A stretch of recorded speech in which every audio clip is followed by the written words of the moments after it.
اللہ الرحمن الرحیم۔ آج کا جو ہمارا ٹاپک ہے وہ ہے تھرڈ چیپٹر میں سے مرکزی نظام عصبی یعنی سینٹرل نروس سسٹم۔ مرکزی نظام عصبی دو حصوں پر مشتمل ہوتا ہے، ایک ہے دماغ اور دوسرا ہے حرام مغز۔ تو سب سے پہلے ہم دماغ یعنی برین کے بارے میں دیکھتے ہیں کہ وہ کن چیزوں پر مشتمل ہوتا ہے اور وہ کیا ہوتا ہے۔ Brain is a physical thing defined as a structure that contain billions of cells and weighs about 3 pounds۔ اس میں بلینز سیل ہوتے ہیں، یہ ایک فزیکل چیز ہے اور اس کا جو وزن ہوتا ہے وہ 3 پاؤنڈ ہوتا ہے۔ اس کے بعد وضاحت میں ہم دیکھتے ہیں کہ انسانی دماغ بہت پیچیدہ مشینری ہے جو کہ 8 ہڈیوں میں محفوظ ہے۔ مردوں میں دماغ کا جو وزن ہے وہ 40 اونس ہوتا ہے اور عورتوں میں دماغ کا جو وزن ہے وہ 44 اونس ہوتا ہے۔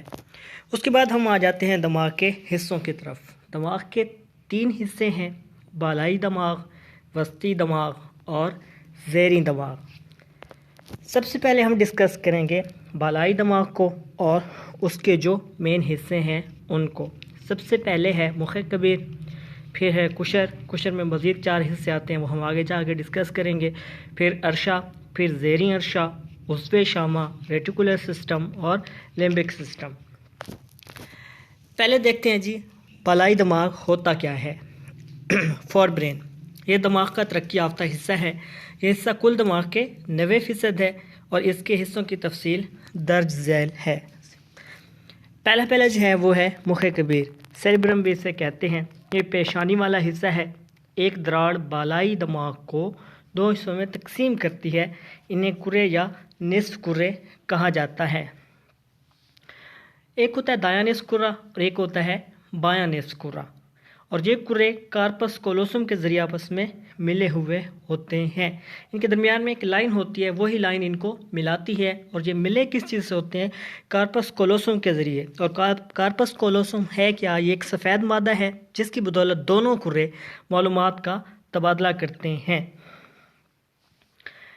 بایاں کرہ جو ہوتا ہے وہ گفتگو میں بڑا اہم کردار ادا کرتا ہے، اور جو دایاں کرہ ہوتا ہے یعنی دایاں نصف کرہ جو ہوتا ہے وہ حساب دانی یعنی میتھمیٹکس میں اہم کردار ادا کرتا ہے۔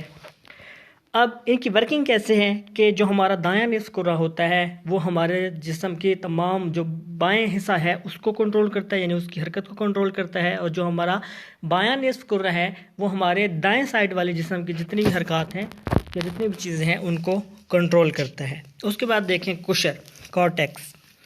دونوں کنوں کے اوپر ایک 3 ملی میٹر طے پائی جاتی ہیں، اسے کشر کہتے ہیں۔ اس کے اندر جسم کے تمام حصی اور حرکی اعصاب پائے جاتے ہیں، یعنی ہمارے حواس سے ریلیٹڈ اور ہماری حرکت سے ریلیٹڈ جتنے بھی اعضاء ہوتے ہیں، جتنے بھی اعصاب ہوتے ہیں وہ یہاں سے کنٹرول ہوتے ہیں۔ کشر کی ایک سلیوٹ کو سلیوس کہتے ہیں۔ اسی طرح ایک کرہ مزید 4 حصوں میں تقسیم ہو جاتا ہے جو فصوص کہلاتے ہیں، یعنی جنہیں فس کہتے ہیں۔ جو ہم نے فس پڑھنی ہے، سب سے پہلے دیکھیں وہ ہے جبہی فس، فرنٹل لوب اسے کہتے ہیں۔ دماغ کے اگلے حصے میں یہ موجود ہوتی ہے اور اس میں حرکی رقبہ پایا جاتا ہے، یعنی ایسا رقبہ یہاں پہ پایا جاتا ہے جو موٹر ایریاز ہوتے ہیں جن کو کنٹرول کیا جاتا ہے۔ حرکی کشر کا جو اوپر والا حصہ ہوتا ہے وہ جسم کے نچلے عضلات کو، اور حرکی کشر کا جو نچلا حصہ ہوتا ہے وہ جسم کی بالائی یعنی اوپر والے عضلات کی حرکات کو کنٹرول کرنے میں اہم کردار ادا کرتا ہے۔ اس کے بعد ہے ہمارے پاس جداری فس، پیریٹل لوب۔ اس فس کا تعلق حسی رقبے یعنی ہمارے حواس کے ساتھ ہے، ہماری سنسیشن کے ساتھ۔ اس کے بعد تیسری ہے ہمارے پاس صدقی فس یعنی ٹیمپورل لوب۔ اس فس کا تعلق سننے، سونگھنے اور چکھنے کے ساتھ ہے، یعنی یہ 3 چیزوں کو کنٹرول کرتی ہے۔ اور اس کے بعد جو لاسٹ ہمارے پاس ہے وہ ہے غزالی فس یعنی آکسیپیٹل لوب، اور اس کا تعلق ہماری بصری حص کے ساتھ ہے، یعنی یہ دیکھنے کی جو ہماری حص ہے اس کو کنٹرول کرتی ہے، اس میں بڑا اہم کردار ادا کرتی ہے۔ اس کے بعد دیکھیں عرشہ۔ عرشہ حرام مغز سے آنے والی اطلاعات کو آگے منتقل کرتا ہے، اس لیے اس کو ریلے اسٹیشن بھی کہتے ہیں۔ اس کا ایک حصہ ہمارے سونے اور جاگنے کے نظام کو کنٹرول کرتا ہے۔ عرشہ درد، افسردگی اور بے آرامی میں بھی اہم کردار ادا کرتا ہے۔ اس کے بعد جو چوتھا حصہ ہے بالائی دماغ کا وہ ہے زیریں عرشہ۔ یہ عرشہ کے نیچے ہوتا ہے، نام سے ظاہر ہے۔ ہجان اور محرکات میں یعنی ایموشنز اینڈ موٹیویشنز میں یہ بڑا اہم کردار ادا کرتا ہے، اور زیریں عرشہ عمل توازن کا بھی ذمہ دار ہے۔ اس کے بعد دیکھتے ہیں جی عضو شامہ، اس کا تعلق سونگھنے کی حص سے ہے۔ انسانوں میں اس کا سائز چھوٹا اور جانوروں میں اس کا سائز بڑا ہوتا ہے، جس کی وجہ سے جانوروں میں جو سونگھنے کی حص ہے وہ زیادہ ہوتی ہے۔ اور چھٹا جو حصہ ہم پڑھ رہے ہیں بالائی دماغ کا، وہ ہے ریٹیکولر سسٹم۔ یہ ہمارا بیداری کا نظام کنٹرول کرتا ہے اور یہ توجہ مرکوز کرنے کی صلاحیت میں بھی اہم ہے۔ لمبک سسٹم کا ایک حصہ ہپو کیمپس ہے، جو کہ یادداشت یعنی میموری کے ضمن میں بھی اہم کردار ادا کرتا ہے۔ اس کے بعد جی ہم نے پڑھنا ہے دماغ کا دوسرا حصہ، جو ہے وسطی دماغ، مڈ برین۔ نام سے ظاہر ہے یہ حصہ بالائی اور ذہنی دماغ کے درمیان میں واقع ہوتا ہے۔ بنیادی طور پر یہ اطلاعات منتقل کرنے کا مرکز ہے۔ اس کے کچھ حصے، کچھ اعصاب جو ہوتے ہیں وہ بالائی دماغ کے ساتھ ملے ہوئے ہوتے ہیں، اور اس کے کچھ حصے جو ہوتے ہیں وہ ذہنی دماغ کے ساتھ ملے ہوئے ہوتے ہیں۔ اس کے بعد جو تیسرا اور اہم ہے وہ ہے زیریں دماغ، ہائنڈ برین۔ اس کے بھی 3 حصے ہوتے ہیں۔ سب سے جو پہلا ہے وہ ہے سیریبیلم، مخ صغیر، اسے چھوٹا دماغ بھی کہتے ہیں۔ یہ ہماری حرکات و سکنات کو کنٹرول کرتا ہے۔ اس حصے میں خرابی سے حسی اور حرکی افعال بے ربط ہو جاتے ہیں، یعنی ہماری جو حواس ہیں اور جو ہماری حرکات و سکنات ہیں وہ بے ربط ہو جاتی ہیں۔ دوسرا حصہ اس میں جو ہے وہ ہے پونز، جو دونوں کروں پر پل کا کام کرتا ہے، اسے ریلے اسٹیشن بھی کہتے ہیں۔ اس کے بعد تیسرا جو حصہ ہے ذہنی دماغ کا وہ ہے میڈولا۔ یہ حصہ غیر ارادی عضلات کے لیے اہم ہے اور سانس کی آمد و رفت، دوران خون کے تسلسل اور سردی گرمی میں جسم کا درجہ حرارت برقرار رکھنے میں یہ بڑا اہم کردار ادا کرتا ہے۔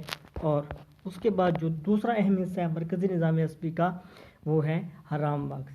یہ مرکزی نظام عصبی کا دوسرا اہم حصہ ہے۔ حرام مغز کو نخاع بھی کہا جاتا ہے۔ حرام مغز ریڑھ کی ہڈی کے سوراخوں میں پایا جاتا ہے۔ حرام مغز ہنگامی حالات میں کام کرتا ہے۔ حرام مغز انعکاسی افعال کا ذمہ دار ہے۔ انعکاسی افعال ہوتے ہیں ہمارے ریفلیکس ایکشن، ہمارے ایسی حرکات، ہمارے ایسے کام جو ہم سے خود بخود سرزد ہو جاتے ہیں، یعنی جن کو کرتے وقت ہمارا ارادہ یا ہماری مرضی یا نیت شامل نہیں ہوتی، ہماری ایسی حرکات جو ہم سے خود بخود ہو جاتی ہیں۔ ہم نے پہلے پڑھا کہ حرام مغز جو ہوتا ہے وہ ہنگامی صورتحال میں یعنی ایمرجنسی کی سچویشن میں کام کرتا ہے۔ جب بھی کوئی ہنگامی صورتحال پیدا ہوگی تو ہمارا جو حرام مغز ہے، اسپائنل کارڈ جو ہے وہ ایکٹیویٹ ہو جاتا ہے اور پھر یہ کیا کرتا ہے، اطلاعات پہنچاتا ہے جسم کے مختلف حصوں تک اور دماغ کے مختلف حصوں تک، کیونکہ اس کے پیغام پہنچانے کی جو سپیڈ ہے وہ زیادہ ہے۔ اکثر ہم نے سنا ہے کہ چھٹی حص، ہماری جو چھٹی حص ہوتی ہے سکس سینس کا تعلق بھی ہمارے اسپائنل کارڈ یعنی حرام مغز کے ساتھ ہے۔